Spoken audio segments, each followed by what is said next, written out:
Hey, what's going on, everybody?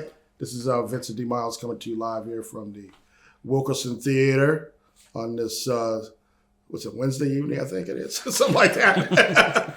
Anyway, so the reason why myself and this awesome man here I'm going to introduce here in a second is I wanted to do this tribute to Sir Sidney Poitier, who obviously as a black actor means more than the world to me. For many reasons, but I'm going to get into that later. So I'm going to ask this talented director, actor, community activist. I'm giving him all sorts of stuff today. Yeah, he's a great guy. Mr. Anthony Juan, I'm going to ask him a couple of questions. And then, just a couple of guys just talking and just want to find out and learn and have you all as the audience hear why we do what we do and acknowledge someone such as Sir, who was knighted in I looked it up. He was knighted in 1974, which I learned when he became officially Sir Sidney Poitier. So I want to introduce Mr. Anthony Dewan, who's, I was just talking to him earlier, a very talented director, actor, and writer, to make sure I did as well. And I'm quite sure he does other things too, extremely well, but he's just a great guy, someone I've always wanted to work with, and I'm very gracious and very grateful to have him with him this evening. So, Anthony, welcome. Thank you. Thank you. Thank you. I'm not good at very many other things. All right, you're humble. I get it. You probably are. You probably are. But anyway, thank you so very much for doing this. Thank you, Brad.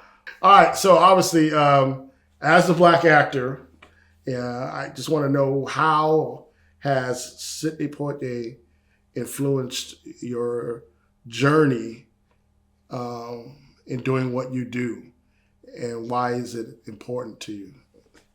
Well, it's people like Sidney Poitier, Oscar Michaud, Duke Ellington, type of black artists who were Harry Belafonte, type of black artists who really came up just before civil rights era really kicked into high gear. But but Sidney Poitier came. He basically got to New York with a second grade education, very little money. He wasn't like a naturally talented actor.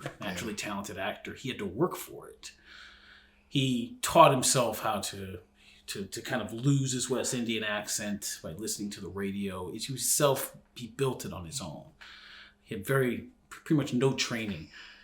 He's an example of somebody who worked from the ground up to become who he became. And that was it. That's what got him there. Not, I don't believe in luck, but it's not luck, not nepotism. His hard work. That I admired, always have. And on top of that, he did for us what Brando did early on. Like Streetcar Named Desire, Stanley Kowalski, Brando's got that locked. Yeah. Raisin in the Sun, Walter Lee Younger, Sidney has got that locked. So when you're doing Raisin in the Sun, you're doing the Sidney Poitier role. You're doing, when you do, Streetcar Named Desire, you're doing the Brando role. Yeah. We don't have a lot of that, and to be able to be such an originator with his own determination is something, and not to mention never wanting to be pigeonholed by the, racism is a big thing, but there's a lot going on, and that's not all one black person is. They're not just their struggle, He reminded me that I'm not a victim in any of this. Like, one of the ways he put it is that it's not impossible, for speaking about black artists, it's not impossible, it's just harder. And that means you have to work harder. And there's nothing wrong with that. I love to work hard. I love to know that it was earned by something I did rather than any sort of sympathy. And he really showed that, Same with Duke Ellington, just ignored the hardships that were going on around him. He just ignored it and did his work. That's what Poitier did. That's how I really connected with him. He didn't allow his skin color to handicap him. You know? I mean, even going on to directing, you know? I mean, when I sit back and think about the fact that, okay, Sidney Poitier directed Stir Crazy. You know, that blows my mind. You know, almost as much as Elizabeth Banks directing Cocaine Bear right now.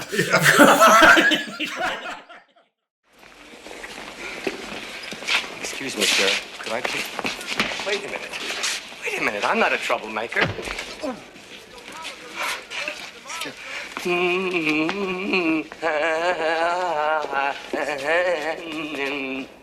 Scoop! Scoop! Okay, no more hitting. Did you hear what I just said? No more hitting. All right, turn around. It's like, whoa, you know, but, you know, he directed like Stir Crazy, Ghost Dad, and all these things. And these kind of interesting comedies. There was a lot of layers to him. I loved what he did in like the Defiant Ones. Of course, in the Heat of the Night. You ever hear tell a catch a bull hung by the toe? Depends on how you mean it. How'd you mean it? Like I said it, now don't crowd me because I didn't make up no names. No, you breathe it in when you're born and you spit it out from then on. That name sure bugs you, don't it? Well, that's the way it is. And you're stuck with it, because I didn't make any rules. No, but you sure live by him. Everybody lives by him. Everybody's stuck with what is. Even them swamp animals. Even that weasel. You calling me a weasel? No, I'm calling you a white man.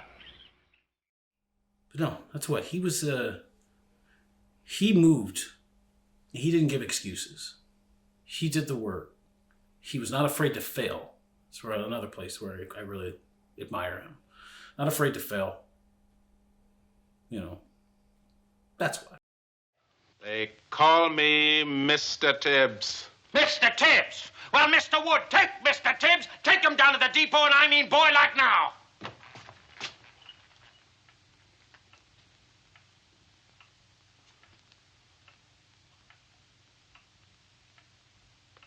I'll have the FBI lab send you the report on this. Not that it'll make any difference. Yeah, actually, I'm kind of speechless. Like, wow, that's awesome. But yeah, I agree with everything that you just said. Now, the other question I want to throw at you is, and why you were mentioning like Duke Ellington and Oscar Micheaux and some of these other great folks. Do you think it's important that we continue to at least acknowledge, especially for the upcoming generation, which I think that's one of the main reasons. Mm-hmm. But why do you think it's important that we do carry on their legacy, and at least do you think we have a responsibility to educate the other folks, meaning those younger, you know, as well, to know who the people before us, as I call trailblazers? Sure. Yeah, I think you also got to be the trailblazer too. You know, you need to do it in present day, as well as the fact that they've done it in the past. So I don't want to, you know, yes, we should let them know that there's these others who did things, but it's just like it's one of those circumstances too. Like for me, there were a lot of people. Like I didn't know who Oscar Micheaux was until I was in my 30s. Yeah. You know, which is a shame because. You know, when I explain to people, he was a black filmmaker in the 1920s to 1930s who was writing, directing, producing, and distributing his own films. Yeah. You know, so to tell me that we can't do it is not true. You know, especially to do it in the most blatantly hateful times towards people of color. Yeah. So yes, we got to talk to them about the trailblazers, but we also have to be them too. We also have to, you know, show them that you still have to work hard. Yeah. You know, Sidney Poitier winning an Oscar opened a lot of doors for people, but it doesn't necessarily mean that it's going to open a door for, say, this person right here. That person's door is going to open by their hard work and by what they put into it. I do believe that we have to really, when we speak in terms of the history of Black artists, I think that we need to really encompass all of them, not just the ones who were Black, pro-Black, so to speak, or it's just all of them. Look at what Prince did. People forget that Prince and Michael Jackson were Black. Yeah. That just gets thrown out the window. Yeah. I agree. Most people don't even realize Jennifer Beals is half Black. I know. Yeah. Absolutely. It's just kind of an interesting thing, but it's just like knowing that we're rich sorts of people overall, and we have this deep sense of creativity. And we have to, but if we're gonna emulate anything from these heroes from the past, like Sir Sidney Poitier, one of the things we have to emulate is his fearlessness. He's not in his commitment to hard work and not being afraid to fail. We're too afraid to fail. Yeah. And so we don't even try. Yeah. And we lose a lot of people that could be potentially grow into something, but it's too hard. Yes, it is hard. This work is a calling. It's not something you just walk into. If there's anything else you can do, go do that. So that's one of the first things they want to tell young people. If there's anything else that you like, go do that. Yeah. But if you're gonna study these guys, study like the ones who truly made a difference. Without an Oscar Micheaux, there wouldn't be a Spike Lee. There wouldn't be. Spike Lee was like the one of my generation first. She's Gotta Have It came out when I was like 10. Yeah. And just like that was opening me up to what a director was in that regard. But there are so many more. To John Singleton. John Singleton, may he rest in peace. Yeah. Boys in the Hood was a breakthrough. Yeah. It was like if Steven Spielberg made a Hood movie. That's a good one. Right. And then Steven Spielberg does Boys in the Hood. Right. Yeah. And then the flip side of that was Menace to Society, a year later, which is like if Scorsese made a Hood movie. It's but yeah, no, does that answer your question? No, I'm enjoying this. Yeah, it answers my question very well. I'm going to flip the script a little bit. Okay. What is your opinion about how do you think about during the 70s, during the whole blaxploitation in all those films? Obviously, you think about all the Pam Grier and the Melvin Van Peebles movies, and obviously a lot of others. Do you think that was something that either helped us or harmed the Black actor or filmmaker? I think it was good that we were working. That is if I want to remove content aside, I was glad that we were working. Because I say between Black exploitation, horror, science fiction, there's a place for us. Yeah. And there always has been in those regards. Did I particularly care for the Black exploitation movies? No. Yeah. I'm not into glorifying pimps and I was raised by a radical feminist. There's no way. It's just no way. And I mean, second wave feminism. Where it was real. Yeah. So there is no Pam Grier. I love Pam Grier. Yeah. But I think I just love the fact that we were able to work. There was some work happening there. We were able to get some stuff out. I didn't necessarily like the content, but the genre spoke for itself. Exploitation, So, as far as do I go back and watch those movies? No. No, not at all. They don't fly for me. I think that there's me personally, I'm a horror movie fan. Okay. So it's in a lot of so in some senses people could say, well, that is kind of a ghetto genre on its own. But in there's with horror they actually used commentary of their time. Good horror movies, not all. Actually use the commentary of the climate of the world they were living in at that point in time. But no, I think I'm not going to say that the Black exploitation films hurt us. they helped in the way that we were able to work, that it recognized us to be able to go into other things. Really interesting when you have, I think we forget that the movie Car Wash was written by Joel Schumacher. Yeah. So is Sparkle. Yeah. Exactly. Which you could easily fall into those areas, but there was these pockets of films like Sparkle, like Nothing But a Man, that were just these fantastic films about Black life. Yeah. In this, like, in a quieter sense, just a more wholesome sense in its own right. Yeah.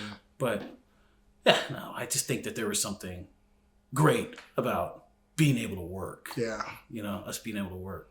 I agree, because he brought up an interesting point. I think being able to work, and I think this whole thing is, that's what, I use the word journey. Sure. To get to where we need to be. So sometimes we might have to take a different course or a different path, but we have to look at the end game. Where is it we're trying to get to? Right. So sometimes, blaxploitation, I agree with you. Mm-hmm. And I'll be, I have to admit, sometimes every now and then I'll watch them. Sure. I'm not going to lie. Sure. I'm not going to sit there and pretend, I haven't watched them, because I do every now and then. They're a good time. Just because I want to be entertained. Yeah. Do I like the content? No, of course. Because I don't, us being portrayed as, pimps and hoes and all that crap. I mean, obviously not, but yet we were working and having at least Black directors, Isaac Hayes doing the music for Shaft. Part Marvin Gaye for Trouble Man. Yes, exactly. Exactly. Yeah. Exactly. What I'm getting at is it's still all a part of the journey. And I think for him, back to Sidney Poitier, I think he probably would do or have done some of those films just so that he could reach out to his audience. Sure. To show, like, hey, you know what? Yes, I'm the guy that played, Officer to Spencer Tracy and Guess Who's Coming to Dinner, but I can also do this over here. Mm-hmm. So Tony Curtis in the Defiant Ones. That's it's also like, that's what's great is, like, he was a Black man and a Jewish man. Yeah. Both people who are exploited and constantly. I mean, the anti-Semitism is still present. And unapologetically present. Yeah. Same with us. But more than anything too, Sidney Poitier he had dignity. And very true. He didn't just do anything. He didn't go full Michael Caine and just take any role. Yeah. Exactly. He just took. He picked and chose, and it was harder in the 80s, I guess, for him as well. I mean, but I'm looking at the fact that this guy got big just before the Civil Rights era. Mm-hmm, that to me is like one of those. Makes you wonder, and think about, like, wow, we were in a pretty, not I'm saying a good place, but in a place where he was able to get there, without a lot of, there was resistance, but he fought through it. He made it look easy. I think that's what I'm saying. Yeah, he did. But you touched on something else earlier too, and you stressed it more than which is good, is the hard work. Yeah. The hard work. Sometimes going the extra mile will get you to where you need to go. And some people are willing to do that, some aren't. Right. And I think that might be the difference between, success and failure. The thing about this business is that people quit every day. And so when somebody quits, that leaves room for somebody else. Yeah. It's just like you've got to trust, you have to have your faith. Yeah. You got to stick with it. Yeah. There is, and no plan Bs.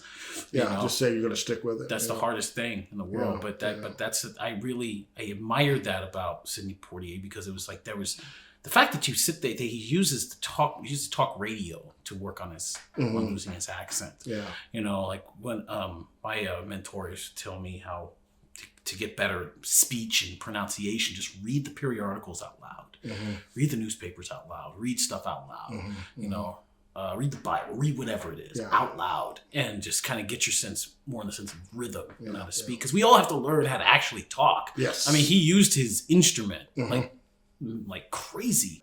Hey, man, I just want to say thank you so very much. And hopefully I'll get to see you on the 25th as we talked about. But I really thank you for your time, your expertise, and your heart, because I can see the way even when you express yourself, you go from the heart and the soul. And that's what I like. So Thank you. Appreciate you, brother. Appreciate you. All right, folks, that's it. Vincent D. Miles, Anthony DeWan, you're live at Wilkerson Theater. Want to thank Margaret Marneau for being so kind, and Erin, her daughter. Shout out to Erin. And, of course, we've got to thank our camera guy and Mr. Hank Coffin over there. He's off camera, but for making this happen. So I would just say this. This is for Sidney, to serve with love from myself. Thank you. If you wanted the sky, I would ride across the sky and